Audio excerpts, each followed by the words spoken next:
La solidarité est démise pendant le mois d'octobre pour lutter contre l'exclusion sociale. Les autorités mènent beaucoup d'actions pour soulager les plus démunis et les personnes âgées. Les syndicats de l'éducation signataires du 15 octobre 2016 ont fait une déclaration ce mardi matin face à la presse. Les explications dans le Focus Éducation.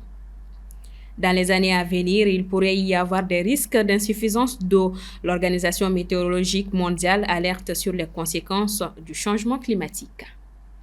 Mesdames et messieurs, bonsoir. Bienvenue aux informations. Tout au long du mois d'octobre, mois de la solidarité et de la lutte contre l'exclusion, les personnes âgées bénéficient de nombreux gestes de la part des autorités ou des personnes de bonne volonté. Au-delà de ce mois, ce genre d'assistance à ces personnes peine à se réaliser. Le récit de Soumaïla Fani.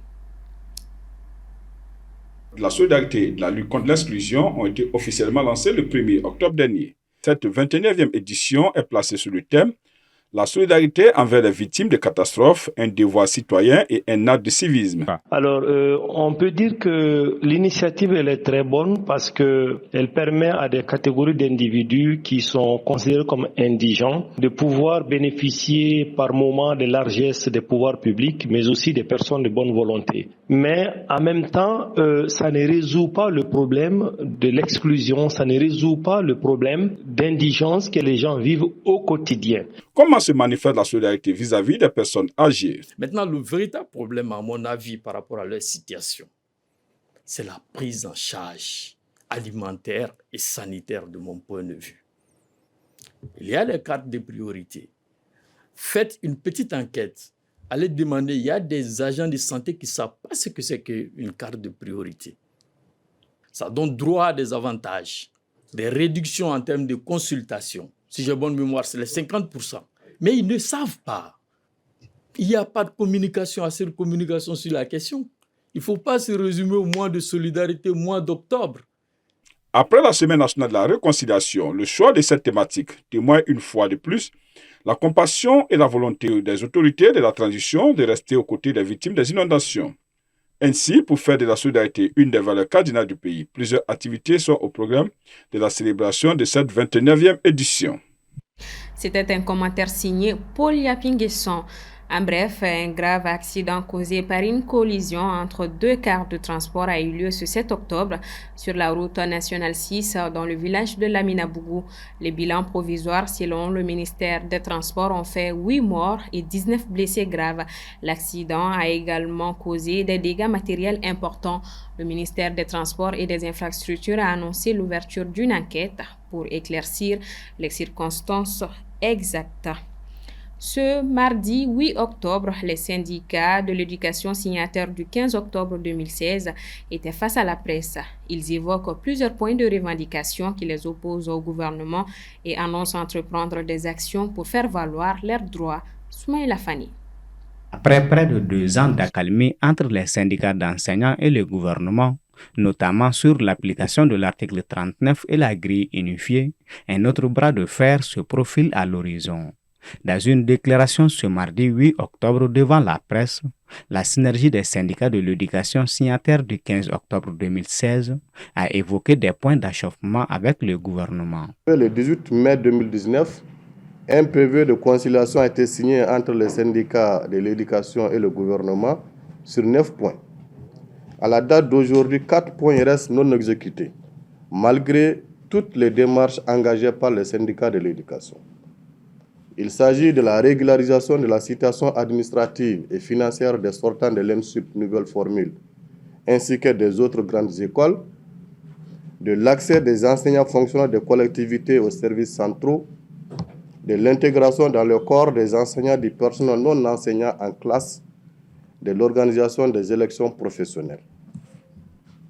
Dans le PV du 13 décembre 2022, là, il s'agit de la question de la prime spéciale pour les enseignants. À la date d'aujourd'hui, on ne voit aucun élément nous montrant une volonté manifeste d'aller à la réalisation de cet engagement. Au-delà de ces points indiqués dans ces PV de conciliation, d'autres revendications portent sur la question des heures supplémentaires, mais aussi et surtout sur la gestion des détenteurs de licences, l'enrôlement des enseignants et la mutation nationale. La question de l'enrôlement des enseignants Le projet de système intégré de gestion, le projet de système de gestion intégré des agents de l'État et des collectivités a été salué par les enseignants. Toutefois, la fin du projet pose problème car il laisse en cours des milliers d'enseignants non enrôlés. Dès l'annonce des mesures par le ministère de l'Éducation nationale, nous avons saisi qui de droit, sans suite. 6. La question de la mutation nationale. Une première dans l'histoire de mutation des enseignants des collectivités au Mali. Tenir la session sans la majorité des organisations syndicales, avec un refus catégorique de prendre en charge les préoccupations des syndicats. Attaché à l'apaisement du climat social depuis la signature du PV de 2022 et du pacte de stabilité sociale, la synergie a opté pour le dialogue et la concertation afin de résoudre ces différentes questions, dira-t-elle. Mais aujourd'hui, elle attend bander ses muscles si ses revendications ne sont pas satisfaites à travers une assemblée générale dès la rentrée des classes suivie d'un préavis de grève. Dans le contexte du changement climatique, l'eau nous donne un avant-goût des évolutions à venir. C'est l'avertissement de l'Organisation météorologique mondiale qui tire la sonnette d'alarme sur le fait que la situation va devenir de plus en plus critique dans les années à venir et aura un impact sur l'Afrique. Aminata Keita. Les sécheresses intenses et inondations extrêmes qui se multiplient dans le monde sont un avant-goût des évolutions à venir, alors que le changement climatique rend le cycle de l'eau plus erratique. C'est l'avertissement de l'Organisation météorologique mondiale, OMM, dans son dernier rapport dévoilé hier lundi 7 octobre. Pour l'Organisation mondiale de la météorologie, les conséquences sont multiples, à savoir une atmosphère plus chaude et plus humide, toute chose qui va avec l'accélération de l'évaporation et l'assèchement des sols, aggravant les sécheresses. Le réchauffement climatique aura donc pour conséquence l'augmentation de fortes précipitations. L'Afrique subira, comme c'est le cas en ce moment, les phénomènes météorologiques avec des cas d'inondation et des pertes en vies humaines. Je ne veux pas contrer l'Organisation météorologique mondiale, mais je pense qu'il n'y a pas une insuffisance des ressources en eau. Il y a des ressources en eau, mais beaucoup plus qu'on est en train de gaspiller les ressources qui nous sont octroyées par la nature et on est en train de les polluer en plus. Cette analyse-là, elle est personnelle. Moi, je l'ai observée parce qu'il n'y a pas une prise de conscience d'une masse critique d'individus concernant ces ressources en eau. Je suis pour la conservation des ressources en eau. Pour l'Organisation météorologique mondiale, tous ces phénomènes sont dus à des facteurs climatiques naturels, mais surtout au changement climatique d'origine humaine. Selon l'ONU, 3,6 milliards de personnes ont un accès insuffisant à l'eau au moins un mois par an et leur nombre devrait dépasser 5 milliards d'ici 2050.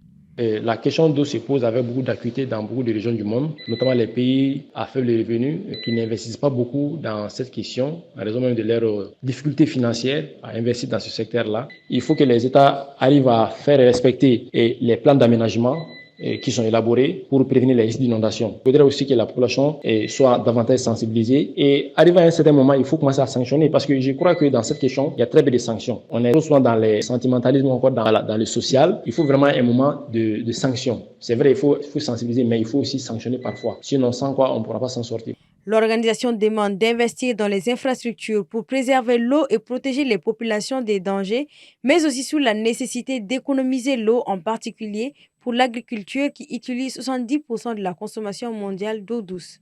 Quant à revenir à un cycle de l'eau naturelle plus régulier, l'organisation affirme qu'il s'agit d'une mission difficile et précise que la seule chose que nous pouvons faire est de stabiliser le climat.